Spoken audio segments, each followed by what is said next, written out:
little bit about some city section high school football. The season ended last week in the city section, and the two best teams were San Pedro. They won both their games handily, and Birmingham. They went 4-2, lost to a couple southern section teams. Obviously, there's no playoffs, so we won't get to see those teams collide. The other team that was very strong was Venice. They were very, very good. And in the Valley, Cleveland won a league championship, a co-league championship. They didn't play Birmingham in the West Valley, so they went undefeated like Birmingham. They hadn't won a league title in over 30 years. Caleb McCarty, their running back, had 12 rushing touchdowns in 4 games.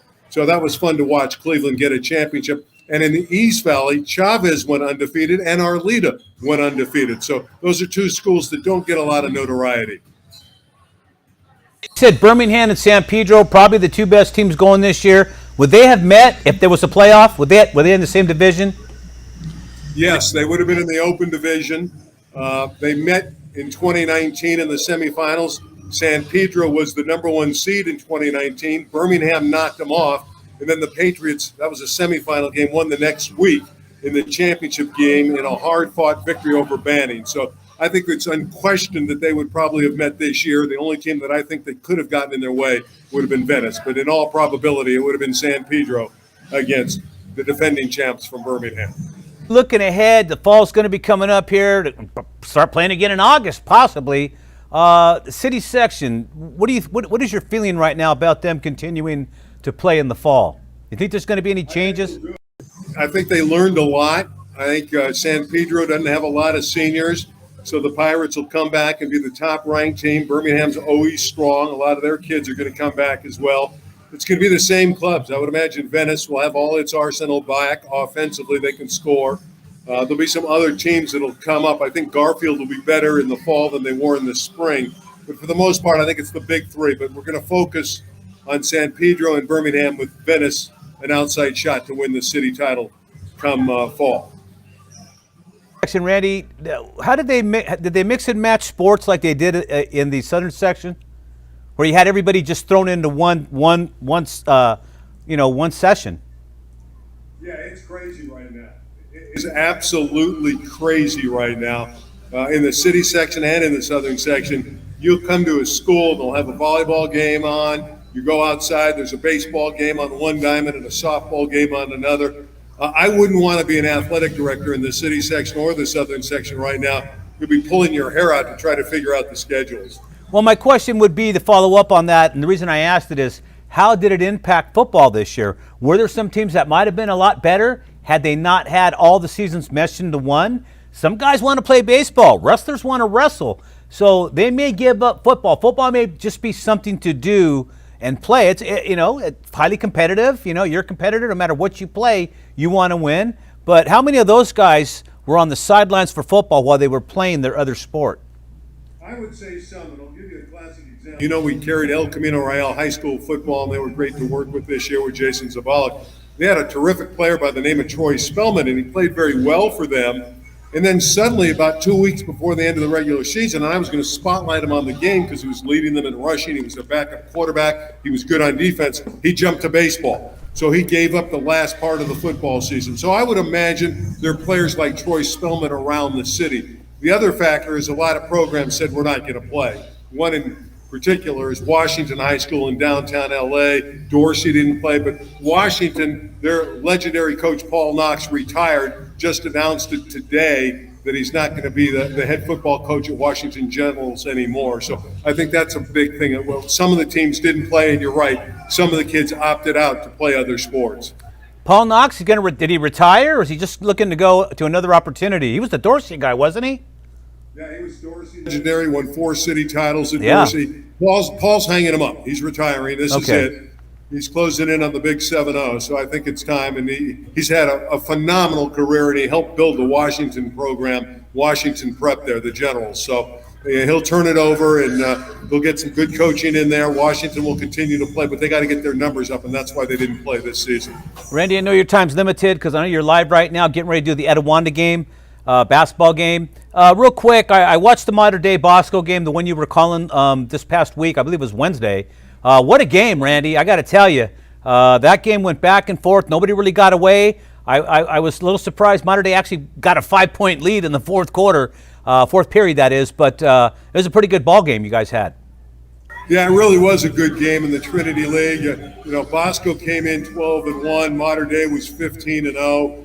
Bosco just has lulls offensively. They had the lead. They were up by 10 in the first half. They had a 7-point halftime advantage, but they at times just go blank on offense. They just don't shoot it all the time well. They play good defensively, and you got to play a solid four-quarter game if you're going to beat Mater Dei with the three Division I players up front with Breedenbach and Hornery and Davidson. If you don't play for the 32 minutes, you're not going to win. So Bosco, the next time they play them in a couple of weeks at their place, they're going to have to knock down shots if they're going to knock off the Monarchs.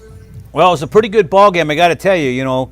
Bosco likes to run. Mater Dei has a lot of length. They like to shoot from the outside, like everybody else is trying. But I was very impressed with Mater Dei's inside game. I don't understand why more schools don't play an inside game anymore. Everybody wants to just shoot the three all the time. Yeah, that's the nature of the beast now. Everybody loves shooting the threes. Mater Dei has the luxury with those three D1 guys. They're both capable inside players because they're 6'8", 6'9", 6'10", in that range, and they all can step out and knock down threes. So they have that luxury of going inside and outside, Rich. But I agree with you. Not enough teams play the two ball and the inside game. They're all looking for downtown. In the top 10, Randy, Mater Dei, number 1. Centennial, number 3 position. St. John Bosco, number 5. And then Sierra Canyon, number 7. Is Sierra Canyon that far off the map behind Centennial and behind St. John Bosco? Depends on what polls. A lot of the polls have Sierra Canyon number 1, led by Amari Bailey. So until someone knocks them off, they're undefeated. They have a win over Windward already. They beat St. Joseph of Santa Maria, a very good club who had come into Chatsworth, and Sierra Canyon 11-0. No, I think Sierra Canyon is still the team to beat, although I really like Rebay Academy and Corona Centennial and the teams that I'm going to see here tonight. Etiwanda, who took Sierra Canyon to the wire in the state regional game when they last played. And Damien is a very good basketball team as well because they have Malik Thomas, who's a great player going to USC. Yeah, Rebay, the former Paternoster High School, man. It's interesting to see all these academies come in, and the first thing they want to do is establish a sports program, preferably basketball, because all you need is a ball. You can play outside. Everybody else has gyms, but that's how they do it. So, interesting. You see Bosco and Mater Dei playing again. You think it's going to be the same result, Rand? Do you think Bosco will have learned anything from that game that they can do differently to beat the Monarchs and actually give them a loss before the season's up? Because they will play again, I believe. Yeah, they're playing it, like I said, in a couple of weeks. I think the key is they just got to knock down more shots. I think they played well enough to win. They had they went cold down the stretch. They probably were on the bus going back home thinking if we would have hit our normal shots, we'd win the game. That's the key. They'll be playing at home. They have a heck of a chance to knock off Mater Dei because they're playing at home, but they just got to shoot the ball a little bit better. Yeah, they just down the stretch, man. They did go cold. They stayed on that 49 points for quite a while, and Mater Dei started to get some stuff inside, and that was the kiss of death there for St. John Bosco. All right, Randy, I guess our 10-minute mark's pretty much up. I know you got to get going. Real quick, tell us about tonight's game. Well, it's just a great game. I mean, you got stars on both teams. You got big-time coaches, Mike LeDuc, who's won close to 1,000 games. He's the coach of Damien. You got Dave Kleckler and his great man-for-man defense at Etiwanda. Etiwanda's the favorite because they beat him the first time around. Yeah. When Damien was 15-0, and it was the first game for Etiwanda, they beat him. So it's revenge for Damien. It's a terrific game. I'm anxious to call it at 7:30 on KDOC. I think it's going to be a lot of fun. It's going to be a grinder because both teams emphasize defense. Yeah, you guys can flip the switch after this shows up. Checked out that ball game. Damien ranked number 8. They're in that top 10 too in the state, Randy. Damien is. So Etiwanda has their hands full. I don't care what anybody says. Damien's 20-1. Terrific teams. It should be a great game. Yeah. All right, Randy. Thanks a lot for the report. Appreciate it. 20-1. Catch you next time down the road here. All right, Randy. Thank you. Hey, Bob. Take care, Reggie. Oh, you have. Thanks a lot. All right, we got Dan DeForest checking in now. Hey, real quick, Bob. Anything to add about that Bosco Mater Dei game? Did you get to see any of that? I just read about it, after the fact, but not surprising. Those two teams always put on a great show together. I think what's fun about it is, this is a Mater Dei team that doesn't really have a superstar that's leading the way. They have those, as you guys talked about, you and Randy, those 3 big guys in the middle, and I think it really creates some matchup problems for those teams to try to shoot over those big guys. So it's interesting. Modern day creates interesting matchup problems for other teams. I think that's what modern day presents right now, and modern day's always in the mix. They just always are. Not only do you have to shoot over those big guys, but if you miss, you got to try to out-rebound them, and you can't. Right. And that's a tall order. They have the length on those guys. Interesting stat, Bob. I believe St. John Bosco hasn't beaten Modern Day on their home floor. Should have asked Randy about that. I heard that they have not beaten St. John Bosco on Modern Day, or St. John Bosco not beaten Modern Day on Modern Day's home floor. Unbelievable. I'll have to look into that. That is an interesting stat. That would surprise me, actually. But you would think that, these guys go back to the beginning of time with Moses and Jesus and all that other stuff, right? They really don't. They weren't always in the same league together. It was the old Angelus League, and then it moved around to different things, and now they're together in the Trinity. So it's not like they've been there forever, kind of like St. Paul had been with Modern. I think St. Paul had been in that Angelus League a lot longer than Bosco's been in the Trinity League with these guys. So, hey, look at that dude over there. He's got the shakes right now. That's Dan DeForest checking in. He's over at Crean Lutheran High School. Dan, how you doing tonight, man? Good, doing great. Hey, this is a real exciting game right now. It's wild in here.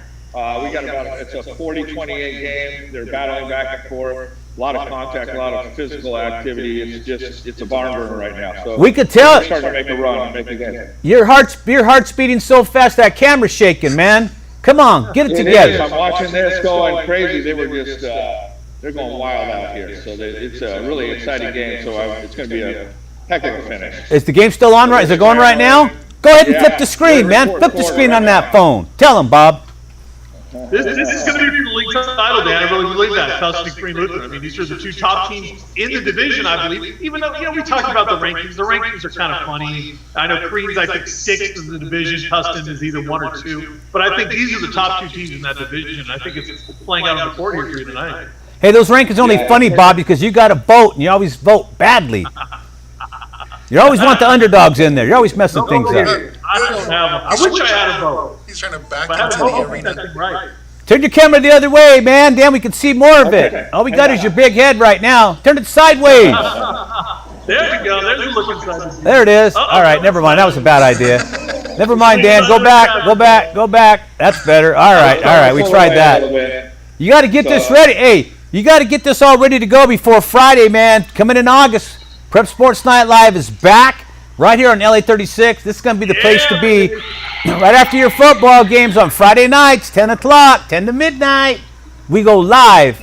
You're going to have Dan out there doing reports, Bob. Everybody's going to be out starting this August. So we're glad about that. And Dan, this gives you a chance to check out your technology, man. See how this thing's going to work, my friend. You got it. Because you're going to be street walking once the season starts. Hey, Dan, real quick. Yeah, Dan, real quick, is there just a different feeling because of these two teams and how good these two teams are? Is there a little bit different feeling out there on the court? Yeah, this is for first place, and they're just playing. The energy is so high up in here, and even though there's not a lot of fans, they're quite loud. And definitely we feel some home court goings on right now. Some home cooking? Some home cooking, Bob. I didn't say home cooking. Yeah. I'll say it. Maybe a little home cooking. I know exactly what that means. I've been there. Been there, done that. So, they have not committed a foul in the second half, so I'm not sure. Maybe they're playing flawless. But, all right. It's good to watch. I appreciate you guys checking in. Right on. All right.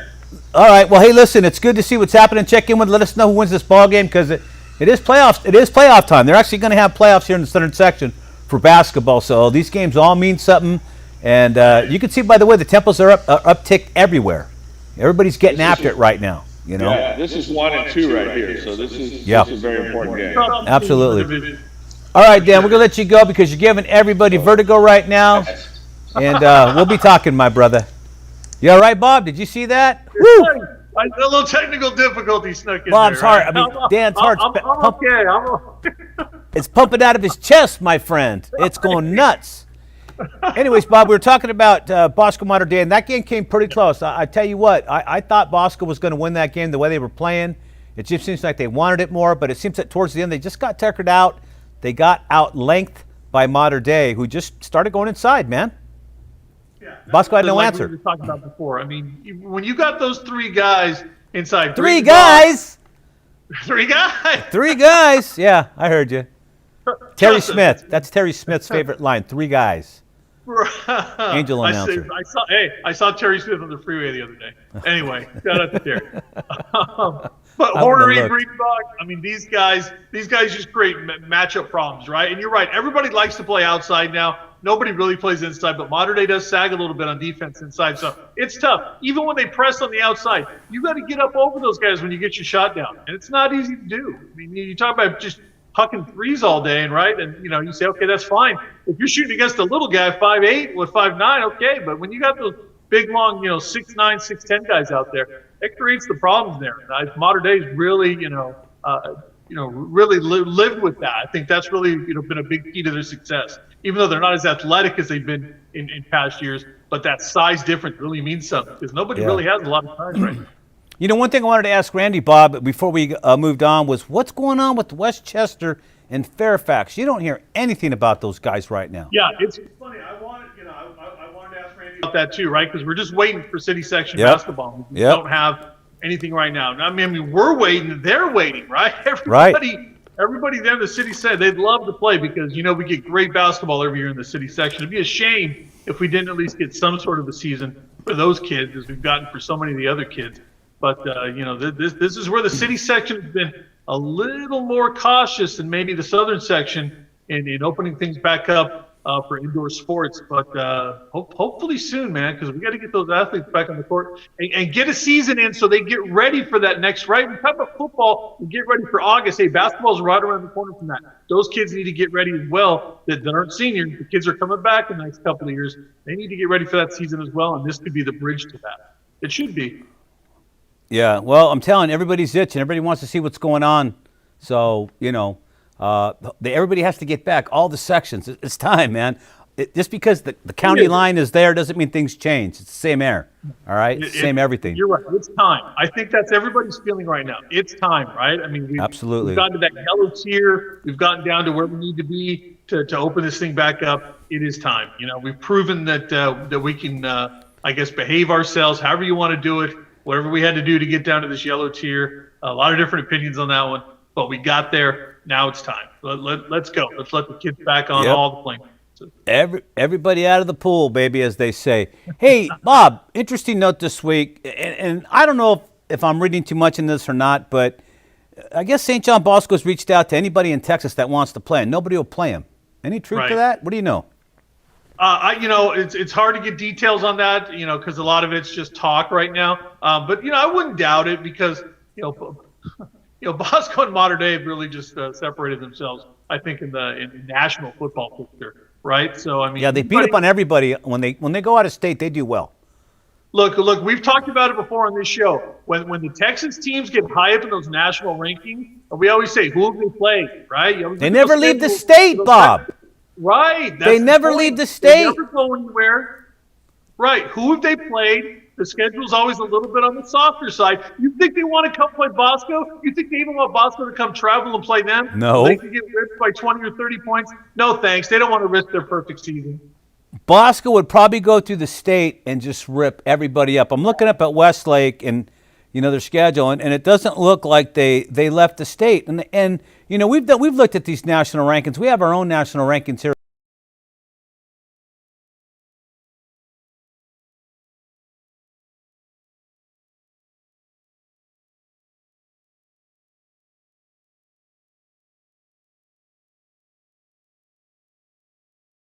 And so I don't know. I mean, it's out there. People are talking about it. But yeah, Texas feels there's enough stuff there. The national champ, or sorry, I said the number 2 team coming out of Texas. They finished behind IMG Academy. They played Clements, Texas team, Midway from Waco, Texas, DeValle, San Marcos, Hayes. All of these teams are in Texas, in Austin, within the district. Cedar Ridge. They just haven't played anybody. Well, there's nobody in there. Bishop Gorman's not in there. You don't see Don Bosco Prep from New Jersey in there. You don't see IMG Academy playing anybody in there. These guys played a schedule with nobody of national prominence in there, except maybe when they got to the playoffs. But their national rankings are dependent on just basically who they play in the state. These guys have not gone out and played anybody. And that's the biggest beef we have with these self-proclaimed national champs. If you don't leave your state to go play a state champion in another state, then you can't lay claim to the title. You can't do that. You can't lay claim. You should just keep your mouth shut. If you can't leave your district, you can't leave your state, you can't leave your county, then you cannot lay claim to a national championship. It doesn't work that way. Look, the problem for Bosco and the problem for Mater Dei is there's nobody in state to give them a game. There really isn't. There isn't anybody anymore in this state who can give either one of those teams. The only ones who can give them a game is each other. Yeah, so, I mean, you got to go out of state. You have to go to Texas and Florida and I think Georgia. And I think they should really be looking at some other states as well. There's some other good football. Utah, they've gotten involved with some games from teams in Utah. But you have to start looking outside the state because there's literally nobody here who's going to give you a game. Everything's a running clock. In league, everything's a running clock at the end. These are good league teams. These are some of the best teams in Southern California. It's a running clock at the end. So nobody's going to give them a game here for sure. No, and the beauty of this whole thing is Mater Dei and Bosco get to play each other twice every year. Right. They play in the regular season, and then they play in the playoffs. And the funny thing is, if you look at the history of it, more than once, twice, three times has the team that won in the regular season lost in the playoffs. So that's how close these two teams are right now in St. John Bosco and Mater Dei. And you're right, Bob, I like the way you put that. They separated themselves from everybody here in Southern California and then the state of California. De La Salle can't play with these guys anymore. That's why they don't play down here. They don't come down here and play anymore. And every state championship game, no matter who is Mater Dei, De La Salle, Bosco, it doesn't matter. De La Salle can't hang with either one of those programs not anymore. And what does that tell you? Because that's the best cream of the crop in Northern California. So the line's even more blurred between the two sides of the state. Well, Laddister won all those. He won 150 games in a row or whatever it was, that winning streak he had. But let's remind everybody, they're the Mater Dei of Northern California, and they're on steroids because they don't have a St. John Bosco up there. They don't have a Rancho Santa Margarita up there. They don't have a Servite up there. In other words, there's nobody else sucking talent somewhere else. Down here, it leaks like a sieve, and it should. Talent should, because there's 22 million people in Southern California. You're lucky you have a couple million people up around the area where De La Salle is, so they're going to get all the athletes in the area up there, and they just can't compete. But for a long time, that guy had a lock on it. He had a lock on the national title. And again, when you have 150 or whatever it was, winning streak, 149 games or whatever, you're pretty good. It probably wasn't that much, but it was a big streak, Bob. We're always the kings of hyperbole on this show. Never forget that. All right. Every week somebody throws for 1,000 yards, and I don't think that's happened yet, Bob. But not quite yet. I was going to say, you get Folsom's a good program up there. Grant is a good program up there. So you get those two. You get some schools in Northern California that are good. They're not, but they're not in the same league as the schools down here. They just really aren't. Folsom's like a Johnny-come-lately though to the party. It's always been De La Salle. It just has been, and then everybody else. So I don't know where this is going to end. Like I tell you now, everybody was talking Servite up this year, and I said no, way too early for Servite to be. Just come in here and take the Trinity League. I don't care if you are Troy Thomas and you've been here before. You did great when you were here 15 years ago. But it's different now. You got two other big dogs in the pen, so you're just not going to run riff shot over them anymore. It's a lot tougher. So we're going to see about who's going to be that. We were talking about who's going to be that third team, right? I mean, there's got to be a third team that comes into the fray. It wasn't Jay Sarah, even though they had. It wasn't Centennial either this year, man. Norco popped them. Centennial, of course. I mean, it's an odd season. I mean, you're going to chalk it up. No matter what, but but especially in that Trinity League, I think Servite's still a viable contender. And don't forget it, this is the time of year the transfer game is going to start playing out. Rich, don't forget about that. Well, the Trinity League averages about 400 to 500 transfers a year into their league. Think about that for a minute. Just take a minute to think about 400 to 500 athletic transfers. Nothing to do with academics. Athletic transfers into that league.